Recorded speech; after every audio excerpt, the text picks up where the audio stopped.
Hello, मेरा नाम चंद्रहास है। स्टडी स्मार्ट में आपका स्वागत है।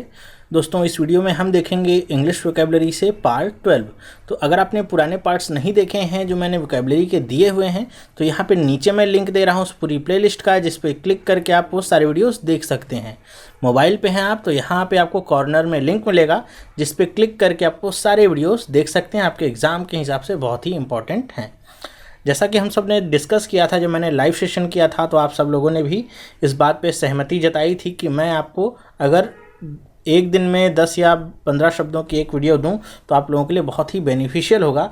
तो इसीलिए अब से मैं स्टार्ट कर रहा हूं, आपको रोज़ यहाँ पे मैं 10 से 15 शब्दों का एक जो है वीडियो इंग्लिश से दूंगा, जो आपके एग्ज़ाम के हिसाब से बहुत ही फ़ायदेमंद होगा। वही सारे शब्द मैं इंक्लूड करूँगा जो एग्ज़ाम में ज़्यादातर आते हैं। तो उसी सीरीज़ में आज ये पहला पार्ट है और पूरी वोकेबलरी की सीरीज का ये 12वां पार्ट है। तो चलिए देखते हैं कि आज क्या क्या हम सीखने वाले हैं।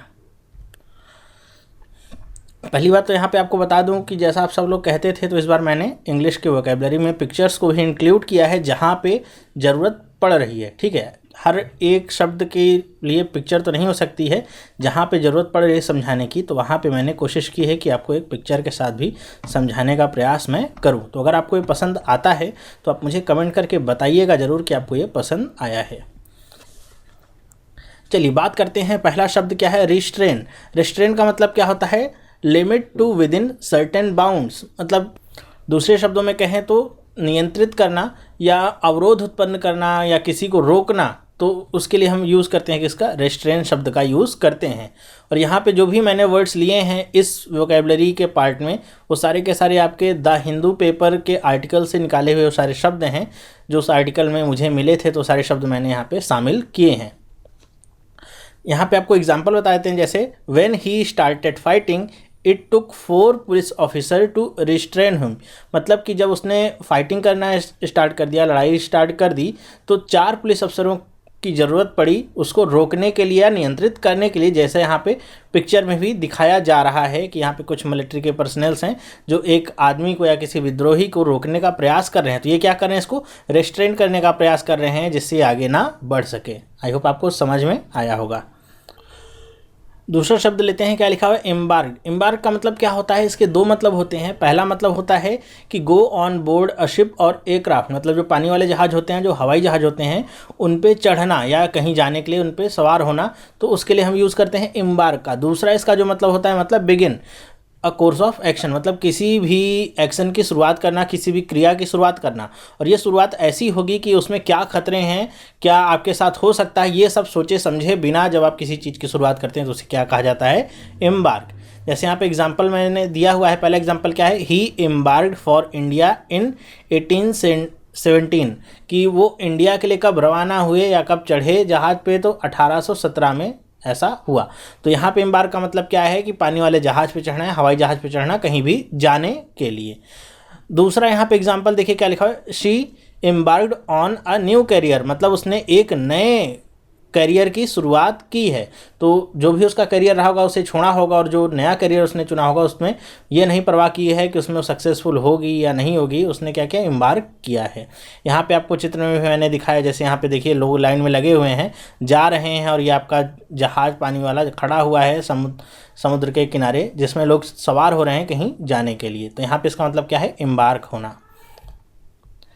नेक्स्ट बात करते हैं। तो लिखा हुआ है क्लेमेंसी। क्लेमेंसी का मतलब क्या होता है? काइंड और merciful treatment of someone who could be given harsh punishment. मतलब अगर किसी को कोई खतरनाक सज़ा दी गई हो और उसे फिर माफ़ी देना या दया देना, उसके ऊपर दिखाना, तो उसे कहा जाता है क्लेमेंसी। हिंदी में अगर कहेंगे तो उसे क्या कहा जाएगा? राज दया। तो ये आप मतलब समझ रहे होंगे कि अगर किसी को फांसी की सज़ा हुई है और हमारे राष्ट्रपति उसको क्या देते हैं कि अगर उसने अच्छा व्यवहार किया है तो राष्ट्रपति उससे कहते हैं कि आपको की जो फांसी की सज़ा है वो बदल करके अब माफ़ कर दी जाएगी पूरी, या आपकी सज़ा में कमी ला दी जाएगी। तो सब क्या आएगा? क्लेमेंसी का हिस्सा है, मतलब दया दिखाई जा रही है उसके ऊपर। तो यहाँ पे देखिए जैसे लिखा हुआ है क्या शब्द? The president has granted clemency to several people this month. की प्रेसिडेंट जो राष्ट्रपति हैं उन्होंने बहुत सारे लोगों को इस महीने क्लेमेंसी दी है, मतलब राज दया दी है। ओके, आई होप आपको समझ में आया होगा। यहाँ पे देखिए पिक्चर में भी मैंने बताने का प्रयास किया है ताकि आपको याद भी रह सके। ये आपको पता होगा ये कौन है, इनका नाम क्या है, एडवर्ड स्नोडेन है। आप सबको पता होगा CIA के लिए ये काम करते थे एक सीक्रेट प्रोजेक्ट पे, और जहाँ पे इनको कुछ ऐसी जानकारी हाथ लगी थी और जिसके बाद इनका मन हट गया और इन्होंने वो जानकारी लीक कर दी कि दुनिया भर के लोगों की कैसे जासूसी करा रहा है अमेरिका। ये सारी जानकारी इन्होंने लीक कर दी थी और इसकी वजह से ही अमेरिका में इनके ऊपर बहुत ज़्यादा हार्श पनिशमेंट लगाए गए हैं। और फिर ये क्या हुआ कि अमेरिका छोड़ के भाग गए थे और अब हांगकांग और ऐसे देशों में, रशिया में, ऐसी जगह पे रह रहे हैं। तो यहाँ पे देखिए लिखा हुआ है क्या, newspapers ask for clemency for NSA liquor, कि न्यूज़पेपर्स जो हैं वो क्लीमेंसी की मांग करें, किसके, NSA लीकर। NSA का मतलब क्या है, नेशनल सिक्योरिटी एजेंसी। तो NSA का पार्ट था, तो NSA के लीकर के रूप में इनका नाम लिया जा रहा है, तो इनके लिए क्लीमेंसी की मांग की जा रही है। ठीक है, तो आई होप आपको क्लीमेंसी का मतलब अब समझ में आ गया होगा। चलिए नेक्स्ट देखते हैं कौन सा वर्ड है, मियर। इसको पढ़ते क्या है, मियर पढ़ते हैं। अगर इंग्लिश में लिखा जाए तो MEER इसकी प्रोनाउंसिएशन निकल के आती है, मियर। मियर का मतलब क्या होता है कि यहाँ पे जैसे लिखा हुआ है, used to say that something or someone is small unimportant. मतलब जब किसी भी वस्तु या किसी भी व्यक्ति के बारे में कहा जाए कि वो, उसका जो महत्व है लगभग ना के बराबर है, मतलब उसकी इंपॉर्टेंस बिल्कुल भी नहीं है, तो उसके लिए वर्ड क्या यूज़ किया जाता है, मियर। ओके, हिंदी में जिसे हम कहते हैं क्या, मात्र। जैसे आप किसी के लिए यूज़ करते होंगे कि वो तो केवल नाम मात्र का कहीं का अधिकारी है या कहीं का प्रेसिडेंट है, तो उसका मतलब क्या है कि उसकी इंपॉर्टेंस कुछ नहीं है, बस। ओके, जैसे यहाँ पे एग्जांपल में बताने की कोशिश की गई है, questions that can not be answered by mere mortals. मतलब कुछ सवाल ऐसे हैं जिनका आंसर मियर मोर्टल्स का मतलब मनुष्यों से है, कि मनुष्यों के द्वारा नहीं दिए जा सकते हैं। तो यहाँ पे मियर का मतलब मनुष्य मात्र। ओके, तो मात्र मतलब बहुत ही छोटे हैं हम उस तरह के क्वेश्चंस को आंसर करने के लिए। नेक्स्ट बात करते हैं, तो क्या वर्ड लिखा हुआ है, इनकैसरेट। इनकैसरेट का मतलब क्या होता है, to put someone in prison, मतलब किसी को कैदी बनाना या किसी को कैद में डालना। या आपके लिए अगर वर्ड यूज़ किया जाए तो कई बार ऐसा भी होता है कि जब आप कहीं पे फंस जाएं, जहाँ पे पूरा एकदम कैदी की तरह आप हो जाएं, तो उसके लिए भी हम ये वर्ड यूज़ करते हैं। हिंदी में भी इसका मतलब क्या लिखा हुआ है, कैद कर देना। जैसे एग्जाम्पल लिखा हुआ है क्या, thousands of dissidents have been incarcerated. इसका मतलब क्या है, इनकैसरेटेड मतलब तो कैद कर लिए गए, लेकिन कौन, डिसिडेंट्स। डिसिडेंट्स का मतलब क्या होता है, डिसिडेंट्स का मतलब होता है विरोधी। ठीक है, तो मतलब कहे जा रहे हैं कि हजारों विरोधी लोगों को बंदी बना लिया गया या कैद कर लिया गया। ठीक है, तो यहाँ पे इनकैसरेटेड का मतलब क्या होगा, कैद कर लेना। जैसा कि यहाँ पे पिक्चर में भी दिखाया गया है, देखिए ये आपका एक बंदी है, तो ये क्या है, इनकैसरेटेड है। कई बार हम ऐसे भी यूज़ कर लेते हैं, जैसे आप कहीं पे जा रहे हैं, बिल्डिंग में लिफ्ट के द्वारा जा रहे हैं और किसी भी वजह से लिफ्ट आपकी फंस जाती है कहीं पे, तो वहाँ भी आप इनकैसरेटेड का यूज़ कर सकते हैं, क्योंकि वहाँ भी आप एक तरीके से कैदी बन गए हैं, चारों तरफ से घिरे हुए हैं और कोई आपके लिए वहाँ पे मौजूद नहीं होता है। नेक्स्ट वर्ड लेते हैं, क्या लिखा हुआ है, रिमिशन। रिमिशन का मतलब क्या होता है, द कैंसिलेशन ऑफ डेब्ट, चार्ज और पेनल्टी। मतलब जब आपका कोई कर्ज हो, आपके ऊपर कोई चार्ज लगा हो, मतलब कोई मुकदमा हो या आपको कोई पेनल्टी दी गई हो, कोई सज़ा दी गई हो, उस सब में आपको छूट मिल जाए तो उसे क्या कहा जाता है, रिमिशन कहा जाता है। आई होप आपको समझ में आया होगा। रिमिशन का मतलब ये भी एक तरह की समझ सकते हैं कि आपके ऊपर एक दया की जा रही है, कि आपको किसी भी सज़ा से, किसी भी उधार से, ऋण से या किसी भी चार्ज से मुक्ति दी जा रही है, तो क्या होगा, रिमिशन। जैसे यहाँ पे क्या लिखा हुआ है, the scheme allows for partial remission of tuition fees.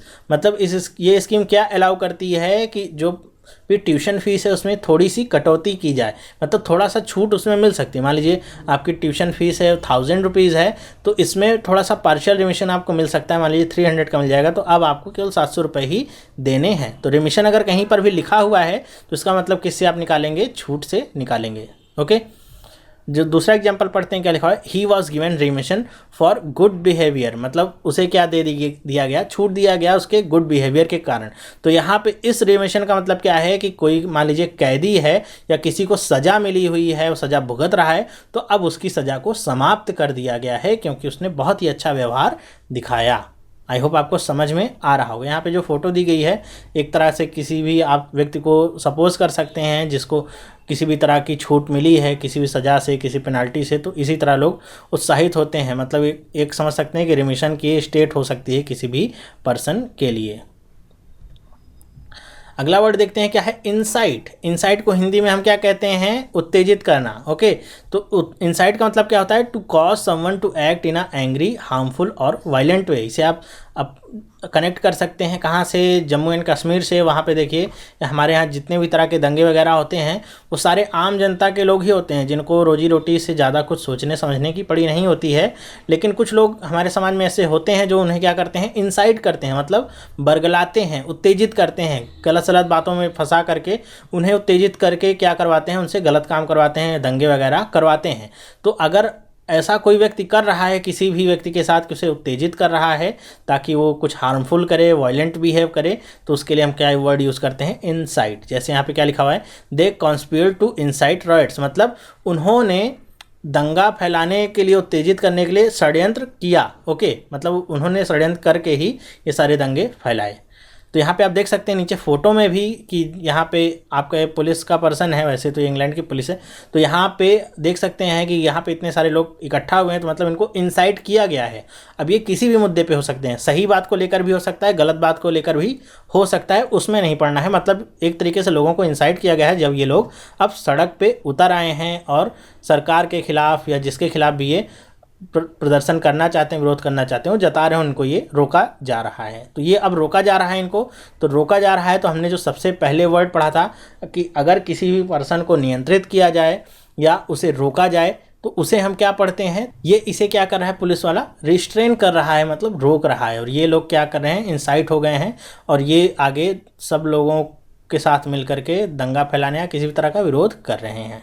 Next word देखते हैं क्या लिखा हुआ है, रिवाइव। रिवाइव का मतलब क्या होता है, टू बिकम स्ट्रॉन्गर, हेल्दी और एक्टिव अगेन। मतलब एक तरीके से देखा जाए तो पुनर्जीवित होना, कि फिर से आप जैसे पहले बहुत एक्टिव रहे हो, हेल्दी रहे हो, लेकिन किसी भी वजह से आपकी कंडीशन ख़राब हो गई हो और आप फिर से एक्टिव हो जाते हैं, स्ट्रांग हो जाते हैं, हेल्दी हो जाते हैं, तो इसे क्या कहेंगे, आपने क्या किया, रिवाइव किया है। ओके, मतलब फिर से आपके अंदर नई जान आई गई है।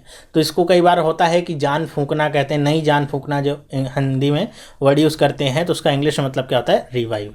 और ये हमारी इकोनॉमिक्स में भी बहुत ज़्यादा देखा जाता है। और एग्जाम्पल भी देखिए मैंने वहीं से लिया हुआ है, क्या लिखा हुआ है, the government is trying to revive the economy, कि गवर्नमेंट क्या कर रही है, इकोनॉमी को पुनर्जीवित करने का या फिर से नई जान फूंकने का प्रयास कर रही है। कई बार ऐसा होता है कि हमारे देश में या बाहर के देशों की जो इकोनॉमी होती है वो बहुत ज़्यादा गिर जाती है, बहुत ही ज़्यादा डल हो जाती है, तो गवर्नमेंट नई नई स्कीमें निकालती है, नए नए प्रयास करती है कैसे अपनी इकोनॉमी को फिर से पुनर्जीवित किया जाए, जिससे लोगों का उत्साह और बढ़ाया जा सके।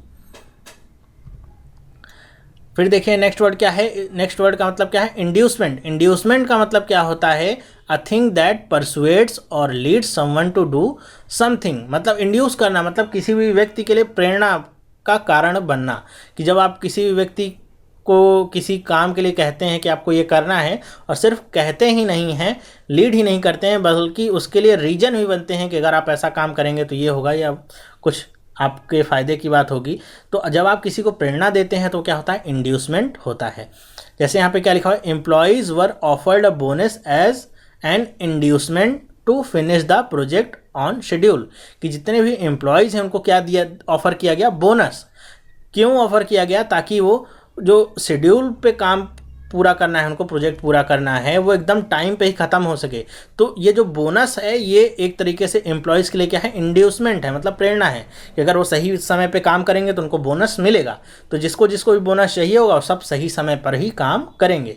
तो प्रेरणा का कारण ये बना है कौन, बोनस। देखिए जैसे यहाँ पे आपको चित्र में भी दिख रहा होगा एक तरीके का, ये चित्र जहाँ से लिया था वहाँ पे इसका पूरा इन्फॉर्मेशन भी था कि ये आपकी कोई इंग्लिश प्रतियोगिता थी वॉकिंग की, मतलब इसमें दौड़ा नहीं जाता है, तेज तेज चला जाता है, तो उसकी प्रैक्टिस कर रहे हैं ये, और इनकी वाइफ हैं जो इनके हाथ में एक संतरे के स्लाइस है, जिसे दिखा करके ये इनको और आगे ले जाने का प्रयास करें। मतलब एक तरीके से इनके लिए इंड्यूसमेंट का काम कर रहा है ये संतरा। ओके, तो इस तरह की चीज़ें होंगी तो आप क्या समझेंगे कि वो क्या है, इंड्यूसमेंट है, प्रेरणा है।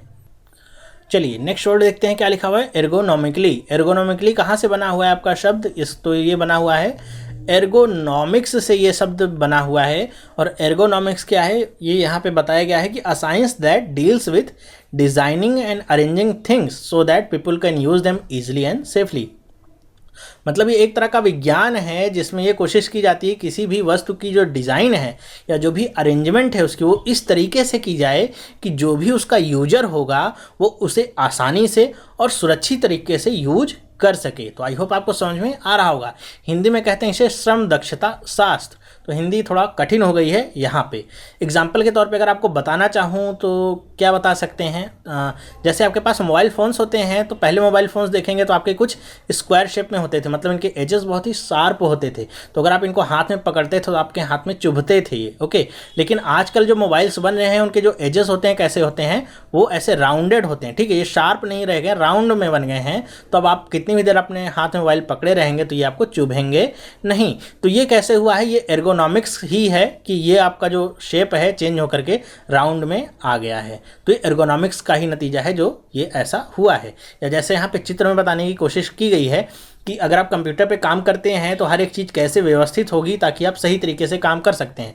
आपकी चेयर कैसी होनी चाहिए, आपके पीठ की पोजीशन एकदम स्ट्रेट होनी चाहिए, और जो स्क्रीन है वो एकदम आपके नज़र के सामने होनी चाहिए, ठीक है। पूरा एकदम नज़र के सामने होनी चाहिए, मतलब आपको गर्दन झुका के या गर्दन उठा के काम करने की ज़रूरत नहीं है। और इसी तरह आपका जो कीबोर्ड है वो एकदम आपके बाहों को देखेंगे तो एकदम 90 डिग्री पे ये होना चाहिए, ओके। कई बार इससे भी सवाल आ सकते हैं। तो ये क्या है, एक एर्गोनॉमिक डिज़ाइन है। यही अगर आगे पीछे होता तो जो यूज़र होता उसे काम करने में परेशानी होती, लेकिन एर्गोनॉमिक डिज़ाइन है तो ये परेशानी नहीं होगी। आई होप आपको समझ में आया होगा। बहुत सारी जगह पे आप लिखा हुआ आप देखते हैं वर्ड एर्गोनॉमिक्स, तो इसलिए मैंने ये वर्ड ले लिया है।